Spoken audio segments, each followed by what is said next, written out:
Hello, this is the Hobbies. Thanks for being here. Today, I would want to share with you a quick look and test of this Roman Szmal's Aquarius watercolors.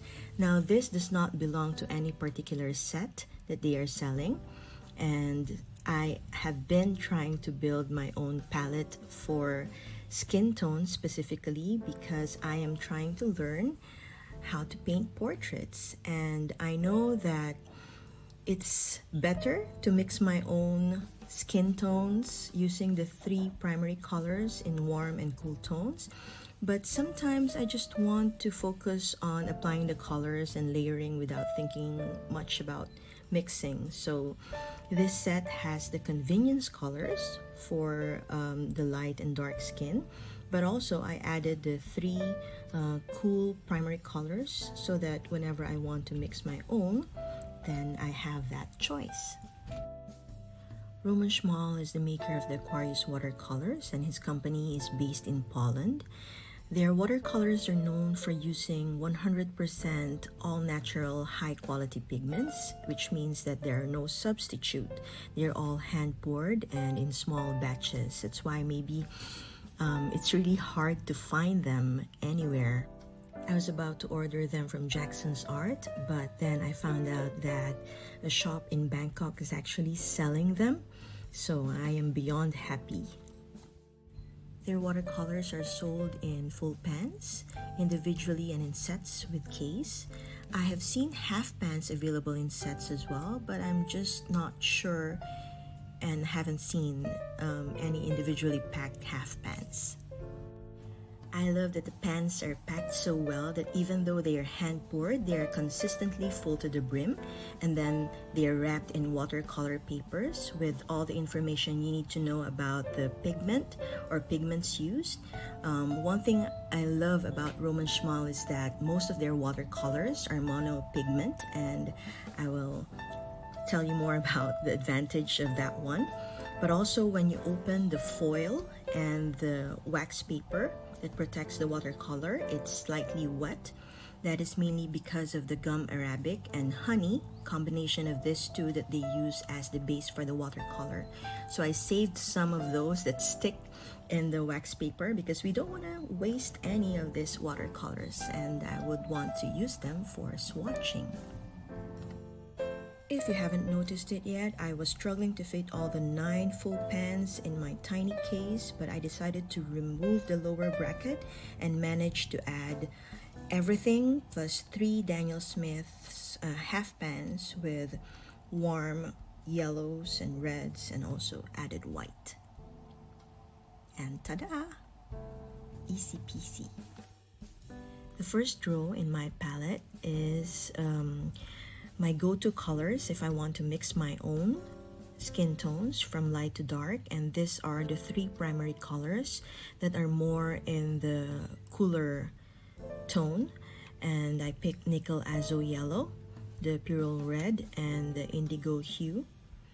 And all of the colors in this whole palette are 8 in the light fastness rating, which means it's highly excellent, and they can last for over 200 years. So the second row and the third row are my convenience colors for skin tones, starting with English red deep, and then cypress burnt umber. Then we have the sepia color over here. They are mostly medium granulating pigments. And then the last row are Naples yellow light, flesh tint, and Naples yellow red. So as you can see here, the third row has the most mixture of pigments, which is 3 or 4 pigments. Some of the people might say that it's not good, and I do agree, but keeping in mind that I want this for skin, and hopefully I don't layer so much, because if you have too many pigments and all mixed together, they could get really muddy. And so hopefully in the test later it won't get muddy. but it's also rated as non-granulating, and I can see that it's also non-granulating here. Are they liftable? Yes, they are liftable, but not fully, because a lot of the watercolors in my set are staining and medium staining. I also have one highly staining, but what surprised me is the Cypress Burnt Umber, which is supposed to be staining, but it's easier to lift than the Flesh Tint, which is medium staining. As well as Sepia is also hard to lift, but I think it depends on the paper that you are using as well, how these watercolors would behave. Fun fact, a real color swatch is actually there at the watercolor paper wrapping of the pan, but I was skeptical. I thought it was printed, so I tried to do this and it actually lifted, so it's for real. Those are real swatches, so if you're feeling lazy, you can just take the wrapper and save them.